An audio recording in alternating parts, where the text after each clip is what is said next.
Well, good morning and welcome. My name is Melvin Thompson. I'm the executive director of the Endeleo Institute, excuse me, the community development arm of Trinity United Church of Christ. Just want to thank you all for taking the time to join us in the third in a series of deep community conversations around nutrition as it relates to kidney disease prevention and the roles we all can play in improving our quality of life in that regard. So before I introduce our health partner, I wanted to give you a very brief overview of how Endeleo got involved in what is commonly referred to as community engaged research. And I just want to demystify community engaged research. It's not that deep. It's really a process of connecting academic researchers with community. And it's as simple as that. It can get more complicated, but at the end of the day, Endeleo is privileged to play a role as a bridge between community residents and the academic research institutions. And we're blessed in the city of Chicago to have a multitude of academic researchers, health providers, health researchers, scientists, all across this great city. And it's evident today, you will see as we move forward that we have another one in Northwestern medicine that we'll be talking to and sharing with you a bit later. But that's in a nutshell how we define it. And if you happen to be on this Zoom and you were at Trinity United Church of Christ last Sunday, and you got a chance to stop by our table and sign up for this particular Zoom, that was actually a form of community engaged research. Taking our research and taking it to where people are, where people live, where people pray, where people worship, all of those things are methodologies of how you bridge community with academic research. And I'm so thankful that so many of you all stopped by the table, picked up one of the healthy diet recipe books and all of that, because we're doing this today on a Saturday before probably the biggest holiday in terms of consumption and food and unfortunately salt and maybe alcohol. And so we were strategic in actually having this particular community conversation because there's academic research that we've gleaned from academic researchers that tell us that after holidays such as Thanksgiving, the rates of heart attacks go up. All of these kinds of things because of the sometimes overconsumption and overindulgence in things that we wouldn't ordinarily do during the course of the year. And so we're really thankful because we really want to convey the power that each one of us has to make choices in our lives. When you think about the pandemic and the reluctance that a lot of people in community had to, the vaccine, we should think of that in terms of food as well. I mean, we don't think twice about some of the things that we eat, and we should have some of the same kind of, apprehension about, is this really good for me at the end of the day? And I think an empowered community, it really just goes back to, if we know better, we do better, right? And so this is part and parcel to that kind of thinking. So again, we love the idea of bridging two communities that otherwise might not know each other, connect with each other, and engage with each other. And I can tell you, the years that we've done this is coming up on almost 10 years now. And we've gone from community engaged research to community-led research, meaning our community kind of dictates how this research is disseminated in the best way and the most effective ways in our community, rather than letting the academic researcher come in and kind of have an agenda that the community needs to follow. We kind of flip that, right? And so it's been effective. The academic researchers benefit greatly because they get the kind of information that they need, and the community benefits because it becomes empowered, and there's kind of a deference to the community. So in all cases, you know, the researcher is always deferring to the community voice. And so I'm thrilled about that. So let me give you, before I introduce Dr. Simpson, fantastic kidney transplant surgeon, I want to give you just a real brief history of the partnership and how this came about.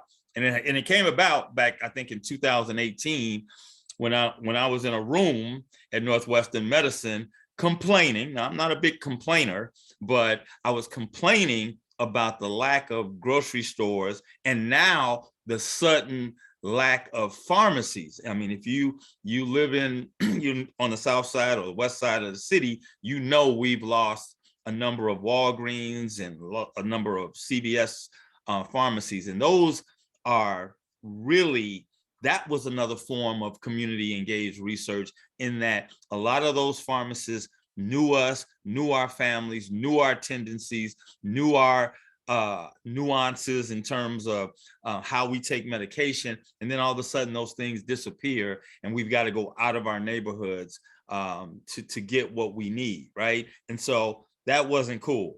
And so I was lamenting the loss of those. And then a colleague let me know, because I also complained about, rather than having grocery stores and pharmacies, I was starting to see this emergence of dialysis centers on practically every corner. I mean, if you drive along our 95th Street corridor, which is the focus area of our work, I mean, the east side, I mean, there's dialysis, renal, blood, plasma, all of these things that seem to be more reactionary to the fact that we now don't have these grocery stores. We now lack access to nutrition in our community. And as a result, we're falling victim to all of these different afflictions. And now we need the services of blood plasma and renal and dialysis. And that is absolutely a recipe for a poor quality of life. And so I was, sharing this with colleagues, and I got connected to someone. They're like, Melvin, you need to meet Dr. Danae Simpson, because she is a huge proponent of nutrition in community. And she sees the remnants of what you're talking about every day. And I'm like, hey, how can I be down? Make the introduction. And so we connected. I believe it was 2018. We applied for a very small research partnership grant. I think it's like $5,000.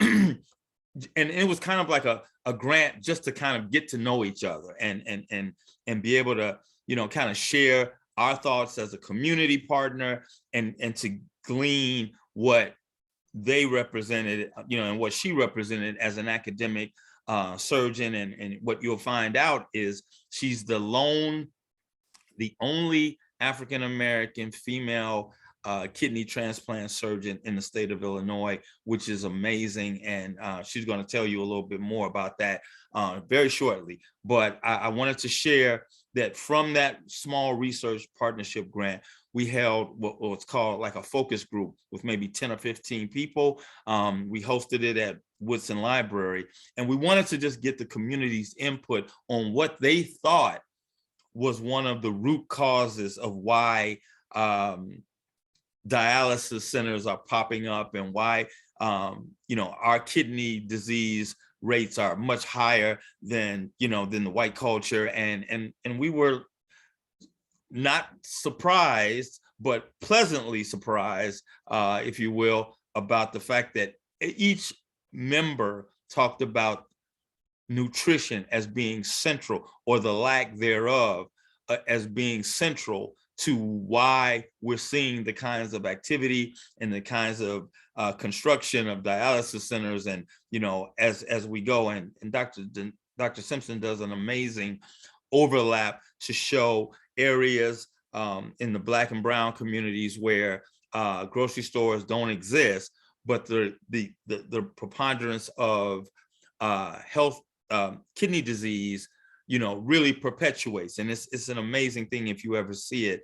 And that really galvanized us to go after a larger grant to really disseminate this information to the community around nutrition as critical to kidney disease prevention. And so that's where we are.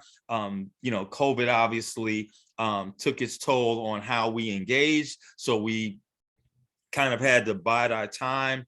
And since we're hopefully starting to come out of that, we've had some in-person community engagement sessions. We had 2 earlier this year. And to cap it off, we're having this one via Zoom because we anticipated that the weather might be a bit rude around this time of the year, and we were correct. And so we're thankful that you're here. And without further ado, I wanted to introduce you to Dr. Danae Simpson to talk a little bit about our partnership and all the things that are planned as we move forward. So Doctor, take it away.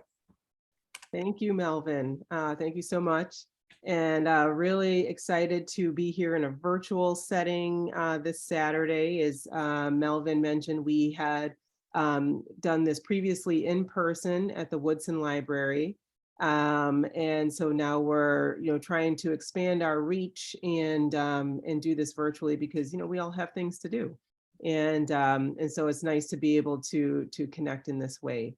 As Melvin mentioned, I am a transplant surgeon. I transplant hearts, oh my gosh, livers and kidneys. Oh man, it's early still. Livers and kidneys. And I work at Northwestern, and I'm also the director of a very, very special program to me called the African American Transplant Access Program. And what that program does is we focus on Black and Brown communities and the resources that they may lack to help them get top-notch healthcare around kidney and liver disease. And so you'll see in the talk that I'm about to give that not all communities are equal in terms of their resources for healthy living. And we need to do our best to take control over that and to create change. And as Melvin mentioned, that's how he and I came to work together, and that's how I came to work with the National Kidney Foundation of Illinois as well, who you'll meet later on this call. And so now the 3 of us are working together, the 3 groups are working together to try to create change in our Black and Brown communities around kidney disease. And so I'm going to pause and share my screen to have a little bit of visual aid with my presentation today. So bear with me here while I get this set up. Okay, and I think that this should be looking okay. Melvin or Rachel, can you give me a verbal that this is projecting all right? It looks good. Okay, great. And so then I also want to mention too, just to kind of piggyback on something that Melvin said about me being the only Black female transplant surgeon in Illinois. I am the first Black female transplant surgeon in Illinois. I'm the only Black transplant surgeon in Illinois right now. And there are only 9 Black women transplant surgeons in the country ever, okay? And that kind of lets you know where we stand, and I don't have the exact number for men, but it's not that many more.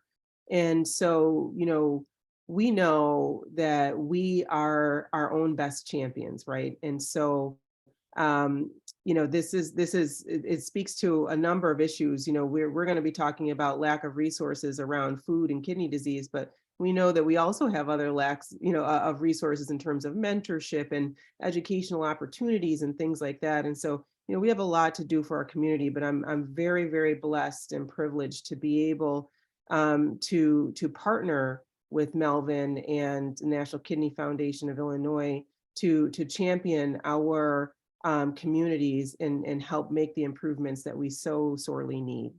And so I'm going to start by showing you a map of the United States, just to kind of, the first sort of few minutes of this portion of the talk is to kind of create a foundation for, make sure we're all coming from the same level of knowledge, okay? And so we're going to talk a little bit about the kidney disease landscape and so what it really means. Most of us may not be aware that kidney disease is the 9th leading cause of death in the United States, okay? So 30 million Americans roughly have chronic kidney disease in the United States. It's a huge, huge number. 100,000 people are new to dialysis each year, and 60% of people on dialysis will die within 5 years. That's very, very sobering information. And even more sobering than that is to know that African Americans are 4 times more likely than white Americans to develop kidney disease. So even though the census data tells us that we represent about 13 to 14% of the population in the United States, we represent 35% of all Americans suffering from kidney disease. So we got to really let that sink in.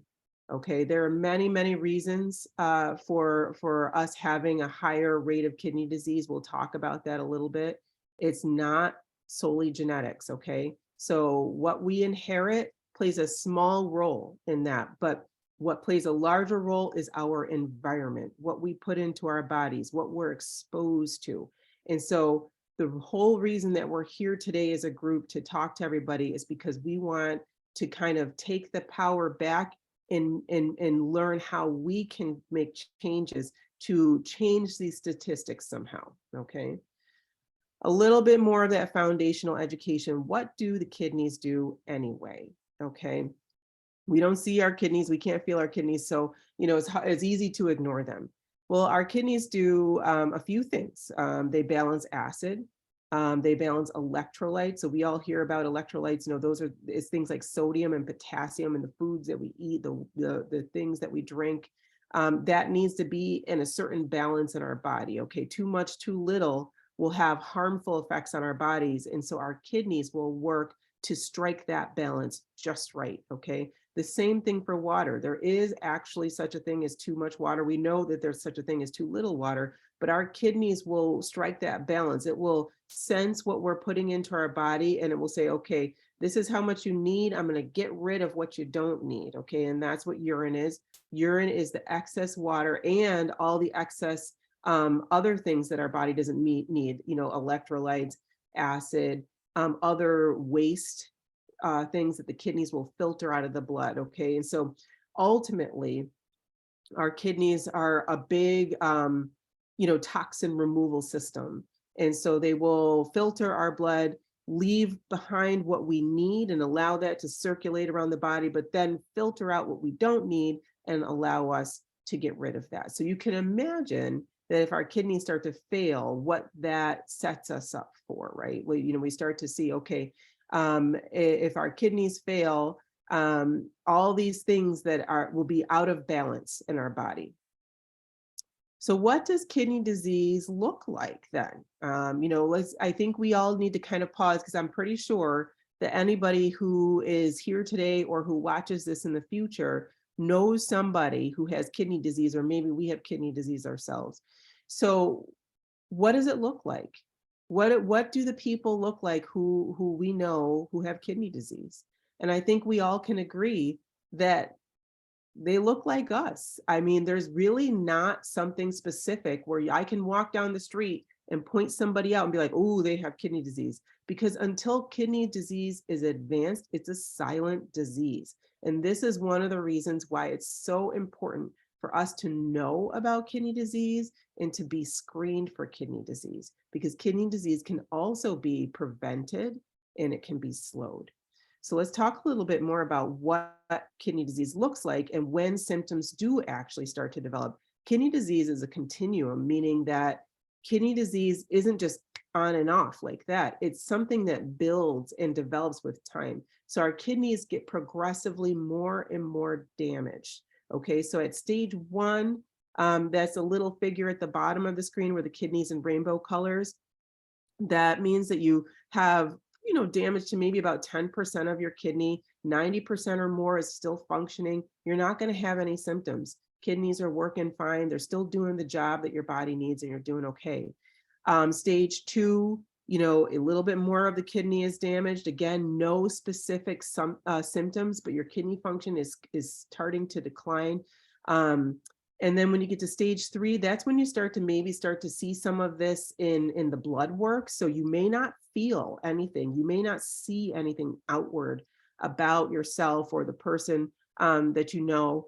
But if they were to go get screened and get blood work, it would show up there. Okay. When you start to get down to stage 4, okay, 3, 4, that's when the symptoms start to show up. But as I'm going to show you on the next slide, the symptoms are very, very vague. They're very non-specific.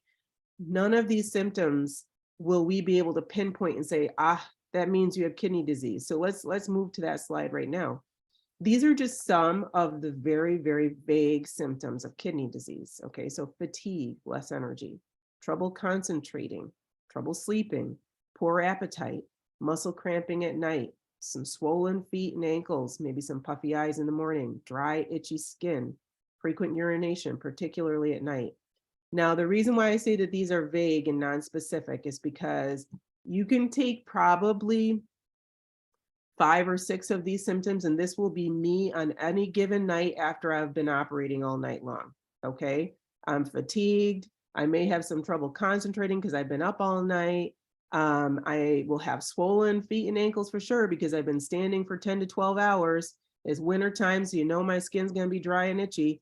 So these are things that we can't just say, oh, I'm going to wait until I see these signs and then I'm going to go get screened for kidney disease, because there's no specific sign that's going to help us out, that's going to send us to the doctor in time. Okay, so this is why we need to be educated about what can affect us, and we need to take the power in being able to help ourselves. So all of this is to say, can kidney disease be prevented or treated? Yes. Okay. I'm a transplant surgeon, so I'm at the very, very end stage of kidney disease when kidneys have failed and they need to be replaced. And so what's ideal is that none of y'all need to see me. Okay, that's the ideal situation. The ideal situation is that you get screened, you make some changes in your life, and you don't ever make it down that path to the point where you need to start talking about dialysis and transplant. So what are some of the things that can cause kidney disease? The most common things are listed here. Okay, and so we have diabetes, high blood pressure. Okay, those are the top 2 causes of kidney disease. And I know we all know people with diabetes and high blood pressure. Okay, heart problems and stroke, obesity, family history. So that's where some of that genetic stuff comes in that I mentioned, where, that's what we inherit. We can't do a whole lot about that. But the rest of this list, we can do something about. Tobacco use, okay? Age, we can't do anything about that. But diabetes, high blood pressure, obesity, and tobacco use, and that's why I bring those arrows in to show that these are what I call modifiable factors, meaning we can change this, okay? We can control our sugars, okay? Diabetes oftentimes, so type 2 diabetes is related to obesity. So those are 2 things that we can affect. If we reduce our weight and change what we eat, then not only can we lower our weight, but research has shown that when people lose weight and have type 2 diabetes, many times that diabetes goes away. Okay, the effect of the diabetes in a poor sugar control is what damages the kidneys. And so we can affect that. We can change that. High blood pressure, that's often related to what we eat, to the salt in our food. We can modify that as well. We can make sure that we're taking our medication the way we're supposed to. High blood pressure also has been shown to improve when we lose weight. Okay, so these are things that we can change. Smoking, absolutely. We all know that we can change that. So this is really a call to action for all of us. Like, what can we do, to make these changes in our lives to prevent kidney disease from coming, or if it's already here, to slow it down? Well, one thing we know is that our environment sets us up to fail. And so this is what Melvin and the Endeleo Institute and National Kidney Foundation and I have all come together on, is to talk about our environment and what we can do to change that. Because we if we don't have the resources, it's going to be harder to make a difference. And so this is a picture that Melvin gave to me when he and I first met. And this actually used to be a Jewel Osco, but it's now a Dollar Tree and a DaVita dialysis center. So back to what Melvin was saying about how, our community has changed. We see where grocery stores used to be, we now see dialysis centers. And that speaks to the disease and that we're seeing in the community, and also the lack of resources. But in addition to that, we're also seeing what we call food swamps. So we're seeing an overabundance of unhealthy food options. Okay, so things like fast food joints and dollar stores and things like that, where we can't get the healthy things that we need, but instead we're getting access to processed foods that have high salt and preservatives and all sorts of other things that aren't good for our bodies. Let's look at Chicago from a map perspective. Okay, so looking over here at the biggest map, on the left, you can see that we have a cluster of blue dots on the west and the south side, and that represents our larger Black communities in the city. And so if you keep those areas in mind, and then you look at the top portion of the smaller maps, you can see that food deserts are largely clustered in these areas. Okay. And so even though, food deserts, I should say, represent, are representing about 80% of our Black communities. So our Black communities represent 80% of our food deserts, is the better way to say it. And so that tells us something, right? We, in our Black communities, we don't have access to good, healthy food options. So it makes sense then, and it's not surprising that also in our Black and Brown communities, we see higher rates of high blood pressure, higher rates of diabetes, higher rates of obesity, because we don't have the tools easily available in our community to make changes and to prevent those health conditions. And then finally, the slide, the map rather, that says lack of access down here also shows our Black and Brown communities, and we lack specialists. So nephrologists, which are the kidney specialists that can help us, once we're screened and we recognize that there's a risk there for kidney disease, a nephrologist would be our partner to help us slow down that rate of kidney disease, or to prevent that kidney disease from coming on. And there are hardly any in our community. So these are all things that we need to take control of and make a change. And then the most sobering, the scariest map of all is this one. And so you see, again, in our Black and Brown communities, where you have this deep, deep orange, this shows a lower life expectancy. And so when you compare our communities to rich white communities in the city, we have a 30-year less life expectancy. Okay, we're expected to survive 30 years less, 30 years shorter. So let that sink in. So these are all reasons that we need to come around and say, okay, what are the modifiable things? What are the things that we can change to make our communities healthier? So we can change this, okay? And that's the message really that we want to impart on all of you today. And so as Melvin mentioned, we're bringing this up in particularly close to Thanksgiving, because we want us all to be aware that what we eat can affect our health. As Melvin mentioned, research shows us, numbers show us that the rates of hospital admissions, of emergency room visits spike around the holidays, around Thanksgiving, around Christmas, and it's related to what we eat. Now, we're not telling you to have a bland, terrible Thanksgiving, but what we're telling you is to be mindful on Thanksgiving. Think about the portion size, think about the salt content, educate yourselves and your families on what you're eating, what is on the food labels, and understand how it affects your body. And so it creates a nice transition from my talk to the National Kidney Foundation. And we have a dietitian, Dr. Preston, who will educate us a little bit further on portion size, on being able to put together a healthy plate, which is really, really important around the holidays. And so I want to wish everybody a happy and healthy Thanksgiving. I hope that this information has been helpful. I'm going to leave you with one summary slide. If you take away anything from this portion of the talk, know that diabetes and high blood pressure are the top 2 causes of kidney disease. And yes, we can make a change. We can prevent this. We can slow it. We got to get screened.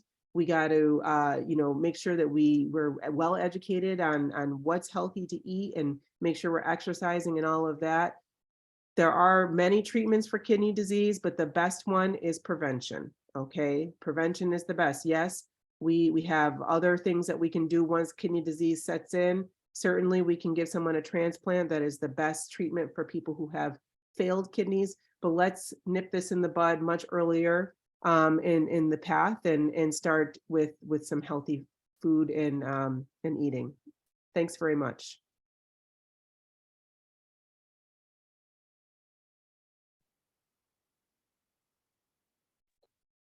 We have Miss Jackie Burgess Bishop, who is our CEO from National Kidney Foundation, who's going to follow next. Thank you so much, Dr. Simpson. Thank you for that powerful presentation and outlining and providing the data, the numbers, and the maps as a visual for the challenge and opportunities that we have to move forward. So as we continue on, and thanks to Melvin as well, this has been just a phenomenal partnership with Northwestern, specifically with Dr. Simpson and with Endeleo. So if we talk about prescribing healthy food and nutrition to improve kidney health in the Black communities, and this, which is the name of our partnership, we can move forward. So the National Kidney Foundation of Illinois, our next slide, please. Our mission is to improve the health and well-being of people at risk for affected by kidney disease through prevention, education, and empowerment. You see our core values listed here of integrity, respect, being a learning organization, partnership, and inclusivity. Next slide, please. So how do we make a difference? You've heard and talked about the lived experiences, and you've heard Dr. Simpson talk about prevention, screening, early detection, and then treatment that is related to that early detection to slow the progression of kidney disease if you have it. And again, as Dr. Simpson said, to prevent it if you don't have kidney disease. So we're here as identified in our mission. And what we have listed here are a number of our programs, services, research, and advocacy. Those are some of the key pillars that we are involved in. We have patient programs for adults and youth. We have professional programs. We have community services, research funding, outreach, and public education. You may notice down in the corner the van that hopefully a number of you have seen in the community, which is our Kidney Mobile, which is our signature program that is involved in screening and early detection for kidney disease. Next slide. When we look at some of our targeted impact, as indicated, the number of screenings we're able to do. In 1 point, we are the National Kidney Foundation of Illinois, all of Illinois, and we go through, particularly with our Kidney Mobile and our educational programs, and target what we under-resourced and underserved communities. And so this is just a list of what we've done. One was pre-COVID. This particular slide shows how the world pivoted and how we pivoted to continue to get our message out when we couldn't screen. But we partnered and particularly with organizations dealing with food insecurity. So the whole issue of nutrition, the impact, food deserts, and then also food swamps, where the swamps being there are stores or there's, I would say, storefronts available, but do they have the healthy foods that we need? So next slide, please. So with this, I call this the request of Melvin and also Dr. Danae. in terms of leading with passion and purpose toward our meaningful solutions. So my kidney story is brief, but it's abrupt, and it's hope is impactful. It's, you know, helped to change my life, and why this is more than a position for me, it's a passion.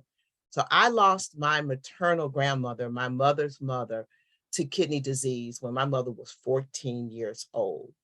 So we, you know, I'm personally driven, I don't mind say that, and hopefully guide and lead our team and collaborate with our partners to make that difference, and which is what's witnessed here in this presentation. So I am a Chicago native from the South Side, and have had a leadership position serving the South Side, West Side suburbs, and throughout the state of Illinois. CPS graduate, and Northwestern University undergraduate and graduate degrees. And all of that is to say, you know, that that investment is there, the investment to change this trajectory. Next slide. So that concludes my slides, and it is really my honor to introduce our foundation nutritionist, Dr. Melissa Press, who's going, and her presentation will be very insightful, and hopefully, and we always have great takeaways. So, Dr. Press, please move forward. Thank you, Jackie. And hopefully I'm unmuted on all. I have two different mutes to make sure I don't accidentally speak. So good morning. And so we'll talk a little bit about food insecurity and its health impact or impact on health, which you've already listened to in our previous speakers today. We'll talk about a healthy diet. We'll talk about some of the recommendations for the diet for high blood pressure and diabetes, and we'll talk about building a healthy plate. So I think it is no surprise that most people know that we should choose more often foods like apples, sweet potatoes as opposed to fried foods, and vegetables and fruits and leaner cuts of meat as opposed to really processed meats like bacon. But we also know that sometimes we only have so many choices available to us. And so, as Dr. Dene was eloquently highlighting all of the different challenges that residents in different communities in Chicago face, but 1 out of 8 residents in the Chicago region faces food insecurity, which really means that it is impossible to make healthy food choices and also choose whether or not to keep the electricity on or buy medication or travel to get to work. And looking at the country as a whole, about 10% of Americans experience food insecurity. And so we know that there are really some health risks associated with that. And I highlighted diabetes and high blood pressure on here because those are, as Dr. Dene mentioned, the top 2 leading causes of chronic kidney disease. And while, sorry, and while it might not seem like kidney disease may or may not relate to you, you likely know or have diabetes or high blood pressure yourself. And so knowing that knows that the person that has it or yourself are at higher risk for chronic kidney disease. Now, we also see these other health risks related to food insecurity, particularly looking at children, where we have worse oral health, mental health, behavioral health issues, nutrient intake issues, obesity, and so forth. And so in June of 2022, the American College of Physicians had released some recommendations surrounding healthful foods and food insecurity. And I think this is really important because it brings food insecurity and access to healthy foods to the forefront of what we need to be doing for all Americans for health. Now, we've talked a lot about that, so let's just move more into better nutrition. So, if we had access to healthy foods and all of the things that we should be eating, the dietary guidelines have 4 major recommendations that we're following a healthy diet pattern at each stage of life, that we are able to enjoy and customize nutrient-dense foods that are based on our personal preferences, cultural traditions, and budgetary considerations. That we focus on meeting food groups needs from nutrient-dense foods and beverages and stay within our calorie limits, and limit foods and beverages higher in added sugars, saturated fats, sodium, and limit alcoholic beverages as well. So to kind of take that a little step further, we can think about that we want to consume fruits and vegetables with most meals. We want to choose vegetables, legumes, grains as healthy carbohydrates for our plate. We want to limit overly processed meats like bacon, lunch meats, hot dogs, and red meat. We want to make those vegetables and plant proteins like beans the star of the plate. And we want to choose foods and beverages with added sugars, salt, and saturated fat less often. And when we consume dairy foods, if we consume them, we want to go with lower fat or non-fat options. And we also don't want to forget that exercise is also an integral component to a healthy lifestyle. Now, for those that have high blood pressure, diabetes, and chronic kidney disease, there's certain things that we make sure that we change in the diet, either add it or limit it, depending on those health conditions. So for high blood pressure, we're really focused on salt and increasing fruits, vegetables, and fiber-rich foods. And there's something called the DASH diet, which is the dietary approaches to stop hypertension that's been well studied for its role in reducing blood pressure. With diabetes, we focus on carbohydrates and added sugars, consistency in meal times, and heart healthy. So we look at fiber and the types of fat in the diet. And for kidney disease, we have different things depending on what stage of kidney disease someone is in. Salt is always reduced. Fluids are typically looked at later as the stages progress. And then we look at phosphorus and potassium rich foods depending on what's going on with lab values. So I pulled out blood pressure and diabetes since they are the two leading causes of kidney disease to talk a little bit more about. So blood pressure, as a definition of what it is, it's how hard our blood is pushed against the blood vessel walls as the heart is pumping blood out. So we have blood coming in and being pumped out. And so we look at this diagram and we can see that we have kind of this normal blood flow. But if we have, if it's narrowing, we can see that it's getting smaller and smaller. And we can see with the blood pressure on the one side, how it can affect those blood vessels. And so higher blood pressure causes this narrowing of our blood vessels, and it weakens and damages those blood vessels. When the blood vessels are damaged in the kidney, this means the kidneys cannot remove enough waste and fluid.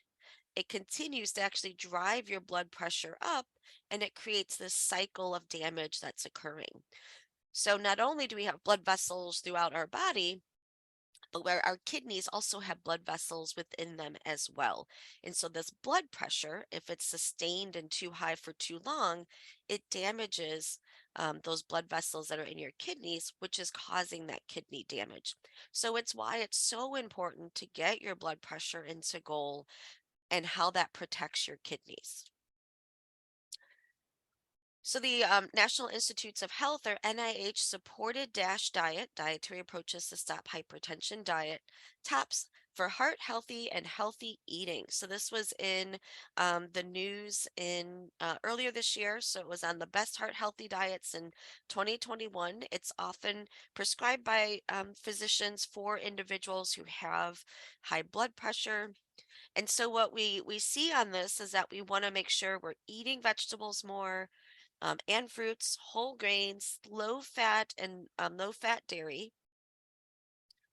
Dairy is high in calcium, And so there is a relationship with all of the nutrients that are in the DASH diet, with the magnesium that we find in nuts and seeds, with the calcium, with the potassium that we're finding in our fruits and vegetables, whole grains, and healthy proteins, that all of those nutrients together work to reduce our blood pressure. So that calcium that we find in dairy is beneficial for that. What we want to limit on this diet are fattier meats that are just more overly processed, full fat dairy, our sugar sweetened beverages, sweets, and for sure sodium intake. So we can also kind of take that information and put it into a picture, a pretty picture of a plate, that kind of shows how we want to, what foods we should be including more often in terms of how many servings a day for each of these, um, and how that fits on the plate.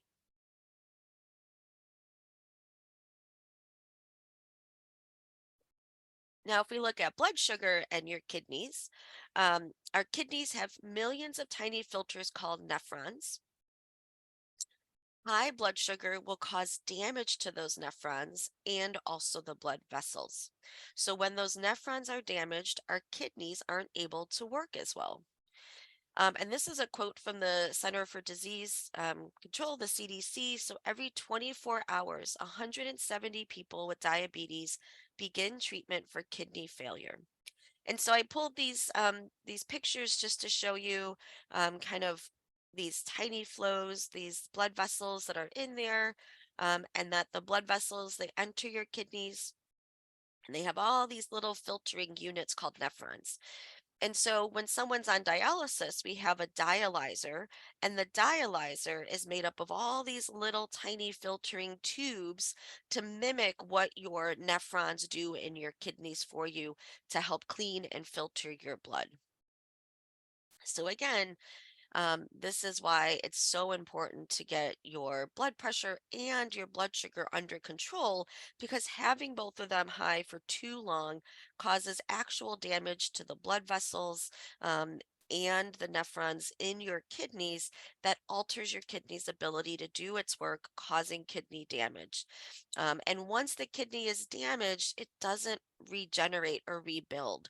So it's important that we stop any damage or do not do damage in the first place. So prevention is always key. So how do we keep our kidneys healthy with blood pressure, blood sugar, and cholesterol? So for blood sugar, we're always very careful about blood pressure and cholesterol as well. So we want to keep those blood sugar levels in target. We want to stay in our targeted cholesterol range. I highlighted those lifestyle goals of being physically active, eating more fruits and vegetables, and eating foods lower in sodium. You want to get your hemoglobin A1C tested at least twice a year. And this is something that we do tests for with our kidney mobile screenings. If you have an abnormal result on one of the other screening parameters that we look for with the urine test or the blood sugar test. So we will test for A1C in individuals that have some abnormal readings, but we want to get that tested at least twice a year, if you have high blood sugar, and that's something you would do with your health provider about. We want to take our medications as prescribed, be it for blood pressure, cholesterol, blood sugar. We want to take those as prescribed. That helps keep those numbers in check, so it minimizes that damage that can be done to your kidneys, and then keeping your blood pressure in check. So with that, how do we build a healthy plate? And so if we look at how we build a healthy plate for everyone, and for those with high blood sugar, high uh, blood pressure, we typically want to build them in this way. So we have our My Plate from the USDA, and this replaced the food pyramid that we had for a very long time, where it's really just helping people understand, how do we make a healthy plate. It's great to know of how many servings of foods we should have a day, but how does that translate into the food in my plate that I'm actually sitting down to eat? This is from Canada, so this is a Canadian version of the healthy plate. You'll notice on this they have tofu in there for their protein options, and beans and nuts. We see chicken and some eggs and yogurt and salmon. And then we have a lot of darker, whole grains on the plate here. And then we see fruits and vegetables as half. Harvard also has their version of a healthy plate where they have water as opposed to dairy on the plate. And it also talks about limiting sugary drinks and alcohol. What I also like about their plate is they have stay active on it to remind people to stay active. It talks about healthier oils, but again, we're seeing the same. Half of the plate has fruits and vegetables. We have whole grains and healthy protein. Um, so if someone had diabetes, we obviously are very mindful of how many carbohydrates that we're having with each of the meals, but we're still basing the plate in this way. We have education for individuals with kidney disease, where we modify the protein amount on the plate to coincide with what stage they have for chronic kidney disease. But really, this can fit with um, all plates as well with food. So we see with the African heritage diet, we have a plate here that represents the traditional foods that are eaten on the plate for theirs. We have fruits and vegetables and grains and beans, a little bit more in equal portions.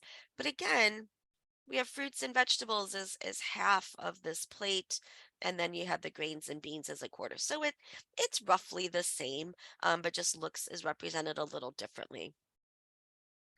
But what I like about this infographic is it's just really showing and highlighting the darker colored food categories are ones to choose more often, and then the ones to choose a little less often are lighter. And this all goes along with what is already on the other plates, or the Mediterranean diet, which you may hear a lot about.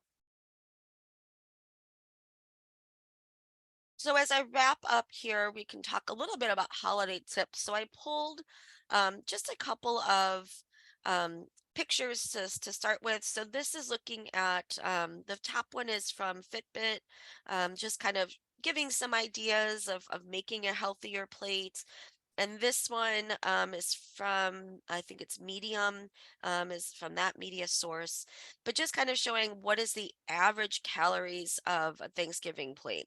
And realistically, this doesn't look too unhealthy, but it's about 1473 calories for just that meal, not including the appetizers that someone's taking, the multiple glasses of wine or sugary beverages, or even the dessert that might come later. So this is just for the dinner plate, how many calories someone may consume on that plate.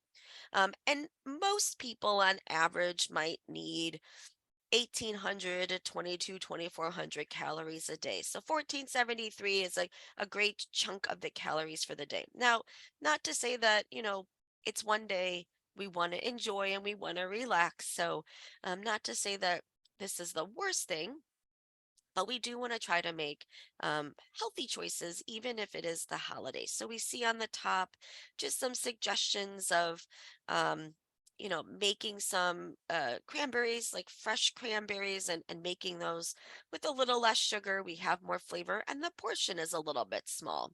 We see smaller portion for stuffing, and lots of great veggies on the plate, right? So veg, veg, veg, lots of vegetables, skipping the salt.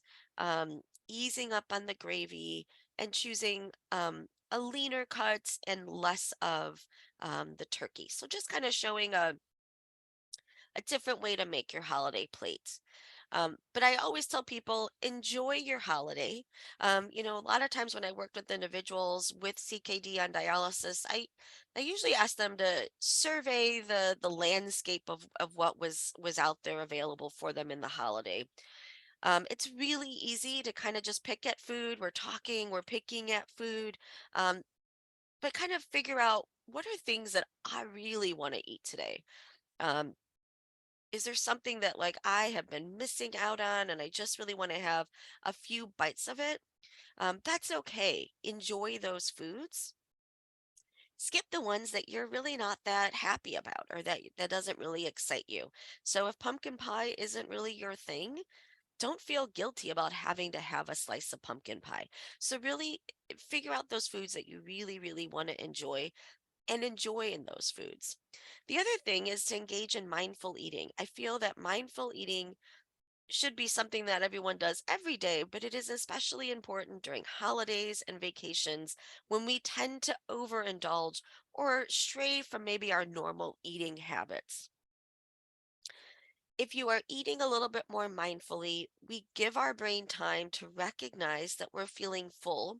We also recognize if something doesn't really taste right to us, or if it's not, no longer tasting the way it should. If you ever watch toddlers or babies or young children eat, they are natural mindful eaters. They're very intuitive in how they're eating, and they can very easily say, I'm good. I don't want any more of that. And as we've grown and got older, we've become less and less in tune with these natural cues that our body has for us to recognize hunger and fullness. So I always encourage individuals to really pay attention to that as we eat our holiday plates. And something you can try now, in between the holiday is find a food, sit down and eat the food slowly and recognize the flavor in the beginning when you just started eating the food. So say it was a cube of cheese, and you can recognize how maybe tangy it is, and you can pick up the flavors. And then as you keep eating, you'll notice how that flavor profile lessens and lessens over time. And so if we're mindful about what we're eating, we can kind of over time recognize, like, oh, I'm okay now. I no longer need to keep eating this food, as opposed to mindlessly eating when we're sitting in front of a television or we're snacking at our computers and we're just putting food and we're not actually tasting the food. And then all of a sudden we've eaten a bunch of food and then we're like, oh, we still aren't feeling very satisfied. So mindful eating can really be helpful. Other tips, instead of picking at food, use a plate for an appetizer, um, and try to get in some vegetables in that appetizer or some protein. And don't really try to go with filling up this huge appetizer plate, knowing that you have a meal coming later.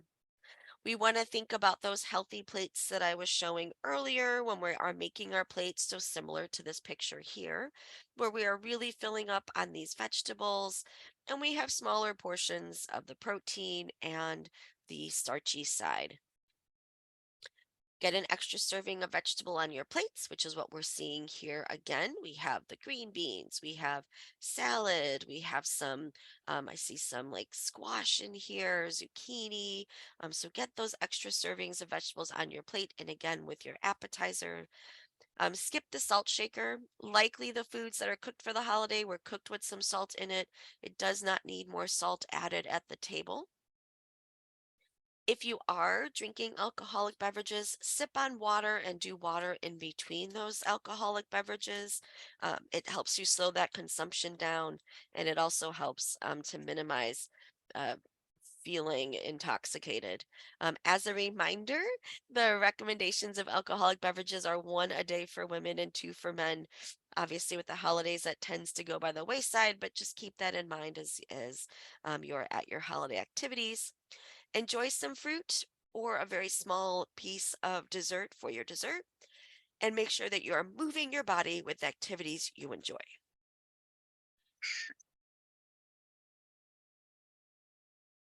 I am going to stop there.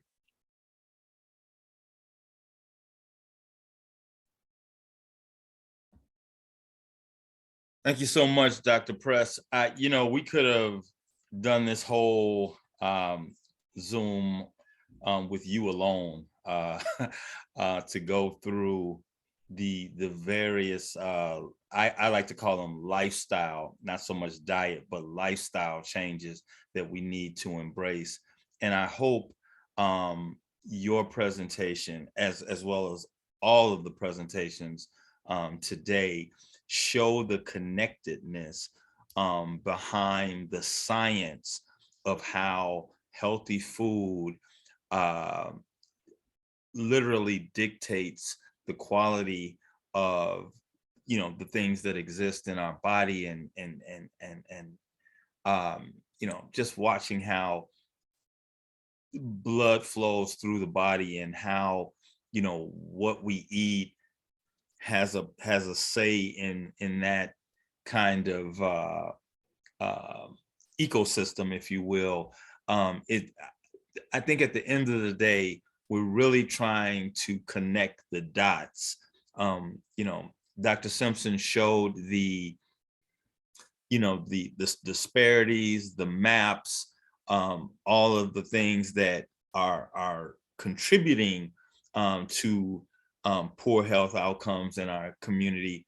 And the underlying piece, obviously, is nutrition, healthy foods, healthy fruits and vegetables, grains, beans, calcium, protein, all of these things that help improve our community. So I can tell you that this presentation is going to be, we're gonna fashion it as a webinar, and we're gonna post it on Endeleo's website and make this available and follow up for those who may not have been able to join us, because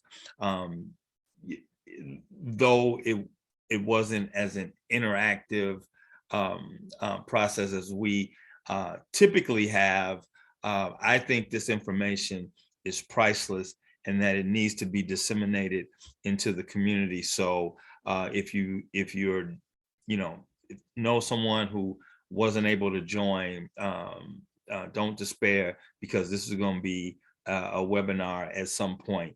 And so as I wrap this up, this was our version of 60 minutes.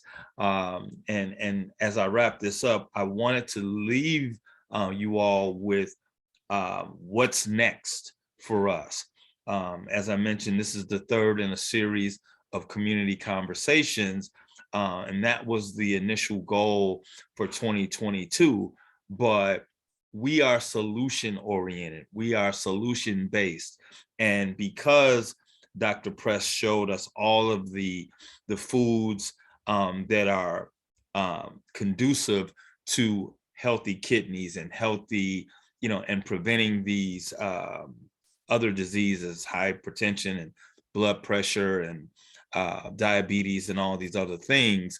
We wanted to take this a step further, because we still exist in these food deserts, in these food swamps, where there are grocery stores that don't carry the healthiest fare for us. And so Endeleo partnered with the Greater Chicago Food Depository almost 2 years ago, during the height of the pandemic, when we knew that access to healthy foods was already a challenge, but the lack of mobility that the pandemic rendered,